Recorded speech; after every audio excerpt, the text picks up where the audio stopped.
Yes, జాగ్రత్తగా గమనించండి. మామిడిలో పూత ప్రతి ఒక్కరికి వస్తుంది ఇప్పుడు. కానీ పూత అనేది పిందెగా మారకుండా రాలిపోతుంది. ఎందుకు? మామిడిలో వచ్చే పూత అనేది ద్విలింగ పుష్పాలు, హెర్మోప్రోడైట్స్ అంటారు. అనగా ఒకే పుష్పంలో పురుష స్త్రీ ప్రత్యుత్పత్తి అవయవాలు రెండు ఉంటాయి. ఇప్పుడు ఏం జరగాలి? ఏవైతే పురుష ప్రత్యుత్పత్తికి చెందిన కేశరాలు అని ఉంటాయి, ఈ కేశరాలలో పరాగ రేణువులు, పోలిన్ గ్రెయిన్స్ ఉంటాయి. ఈ పోలిన్ గ్రెయిన్స్ వచ్చి ఎక్కడ పడాలి? స్త్రీ ప్రత్యుత్పత్తి వ్యవస్థ యొక్క అండాశయంలోకి చేరాలి. సో ఇది మనం చేసే పనే, రైతులు చేసే పని అయితే చేయలేదు. మరి దీనికి ఏం జరగాలి? పాలినేషన్, పరాగ సంపర్కం అనే ప్రక్రియ జరగాలి. ఇది ఏ విధంగా జరుగుతుంది చూడండి.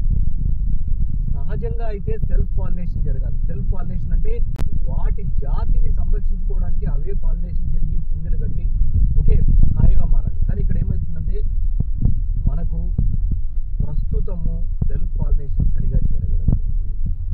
కాబట్టి పూత దేని మీద ఆధారపడుతుంది? జాగ్రత్తగా గమనించండి. మామిడి పూత పిందెగా మారాలంటే ఖచ్చితంగా తోటలో ఈగలు ఉండాలి, తూనీగలు ఉండాలి, కందిరీగలు ఉండాలి, అదేవిధంగా పక్షులు ఉండాలి, గాలి ఉండాలి. వీటి వల్ల పాలినేషన్ జరిగి పూత పిందెగా మారుతుంది.